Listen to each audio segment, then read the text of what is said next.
Hi friends, ఈ ప్రపంచంలో అన్నిటికంటే మనస్సు అనేది చాలా శక్తివంతమైంది అని అందరూ చెప్పుకుంటూ ఉంటారు. ఎందుకంటే ఏదైనా పనిని పూర్తి మనసు పెట్టి చేస్తే దాంట్లో ఖచ్చితంగా విజయాన్ని సాధించవచ్చు. ఈ విషయాన్ని గురించి ఎందరో గొప్పవాళ్ళు తరచూ చెప్పుకుంటూ ఉంటారు. అయితే ఇది నిజమా? దీన్ని నమ్మొచ్చా? అయితే మనం చాలాసార్లు బలంగా మనసులో అనుకుని ఉంటాం, కానీ ఎందుకని అలాంటి విషయాల్లో సక్సెస్ అవ్వలేకపోతున్నాం? ఏ మనిషి కూడా మనసులో బాధ, దుఃఖం గురించి అనుకోడు. అయినా చాలామంది బాధతోనే జీవితాన్ని గడుపుతూ ఉంటారు. ప్రతి మనిషి కూడా లైఫ్లో సక్సెస్ అయ్యి చాలా డబ్బులు సంపాదించాలి అనుకుంటాడు. అయినా కానీ ఆ మనిషి లైఫ్లో సక్సెస్ కాలేకపోతున్నాడు. ఇది కొంచెం ఆలోచించాల్సిన విషయం. ఎందుకంటే దీంట్లో రెండు విషయాల గురించి మాట్లాడుకోవాలి.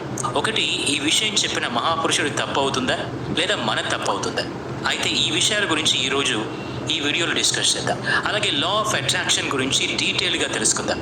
అందుకని ఈ వీడియోని ఎక్కడా స్కిప్ చేయకుండా పూర్తిగా చూడండి. మరి ఇంకెందుకు ఆలస్యం, let start our today's episode. ఇంతవరకు మాట్లాడిన విషయాల గురించి అర్థం చేసుకోవడానికి ఒక చిన్న స్టోరీ తెలుసుకుందాం. ఒక వ్యక్తి ఉన్నాడు. అతని లైఫ్ అంతా కూడా దుఃఖంతో నిండిపోయింది. అతను ఏ పని తలపెట్టినా అది పూర్తవ్వకుండా సగంలోనే ఆగిపోతుంది. అలాగే అతనికి ఎవరు కూడా సాయం చేయట్లేదు. అలా అతనికి ఎటువైపు చూసినా కూడా దుఃఖం మరియు అంధకారమే కనిపిస్తోంది. ఇన్ని కష్టాల నుంచి ఎలా బయటపడాలి అని ఆ వ్యక్తికి అస్సలు అర్థం కావడం లేదు. దాంతో అతనికి నిద్ర కూడా పట్టడం లేదు.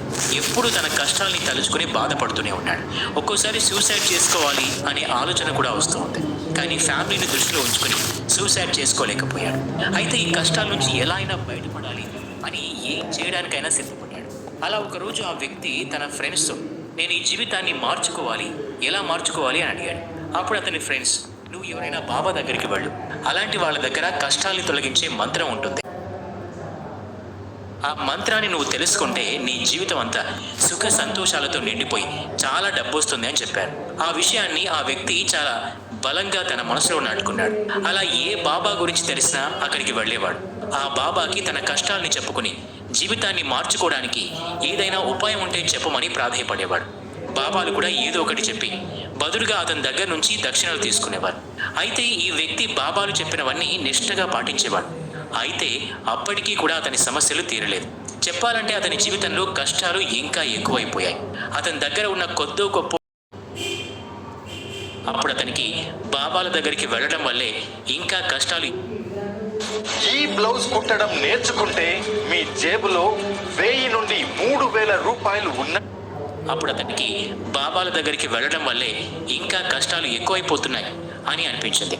దాంతో బాబాల దగ్గరికి వెళ్ళాలా వద్దా అనే కన్ఫ్యూజన్లో పడ్డాడు. అయితే ఇంకో వ్యక్తి ఈయనకి ఎవరినైనా పండితుడిని పిలిచి ఇంట్లో పూజ చేస్తే కష్టాలు తొలగిపోతాయి అని సలహా ఇచ్చాడు. అప్పుడు ఈ వ్యక్తి ఒక పండితుడిని పిలిచి ఇంట్లో పూజ చేయించాడు. అందుకు బదులుగా పండితుడు దక్షిణాలు కూడా బాగానే పుచ్చుకున్నాడు. అయితే అప్పటికీ ఆ వ్యక్తి జీవితంలో ఎలాంటి మార్పులు రాలేదు. దాంతో ఆ వ్యక్తి ఇంకా బాధపడుతూనే ఉన్నాడు. ఇక ఏం చేసినా నా జీవితం ఇంతే అని ఫిక్స్ అయిపోయాడు. దాంతో అతని జీవితం ఇంకా దారుణంగా మారిపోయింది. అలా సమయం గడుస్తూ ఉంది. ఒకానొక రోజు ఇలాంటి దక్షిణ తీసుకోకుండా కష్టాల గురించి పరిష్కారం చెప్పే బాబా గురించి తెలిసింది. అందుకని ఈ వ్యక్తి ఆ బాబాని నమ్మాడు. అలా బాబా దగ్గరికి చేరుకున్నాడు. అప్పుడు బాబా ధ్యానంలో ఉన్నాడు. ఆ వ్యక్తి బాబా ధ్యానంలోంచి బయటకు వచ్చేంత వరకు ఎదురు చూస్తూ ఉన్నాడు. కొంతసేపటికి బాబా కళ్ళు తెరిచి ఎదురుగా కూర్చున్న దుఃఖంతో ఉన్న యువకుడిని చూశాడు. అతన్ని చూడగానే ఎన్నో కష్టాలతో బాధపడుతున్నాడు అని బాబాకి అర్థమైంది. అప్పుడు బాబా అతన్ని, నీకేం కావాలి, ఇక్కడికి ఎందుకు వచ్చావు అని అడిగాడు. అప్పుడు ఆ వ్యక్తి, బాబా, నా జీవితంలో ఎన్నో కష్టాలు అనుభవించాను, ఇప్పటికీ అనుభవిస్తున్నాను. వీటన్నిటి నుంచి ఎలాగైనా బయటపడాలి అనుకుంటున్నాను అని చెప్పాడు. ఎందరో మాటలు విని ఎన్నో ప్రయత్నాలు చేశాను, కానీ నా జీవితంలో ఎలాంటి మార్పు రాలేదు అని చెప్పాడు. అయితే మీ గురించి చాలా గొప్పగా విన్నాను, అందుకే మీ దగ్గరికి బాగా నమ్మకంతో వచ్చాను. ఏదో ఒక మార్గం చెప్పి కష్టాల నుంచి నన్ను దూరం చేయండి అని ప్రాధేయపడ్డాడు. మీరు ఎంత కష్టమైన పని చెప్పినా నేను చేయడానికి సిద్ధంగా ఉన్నాను అన్నాడు.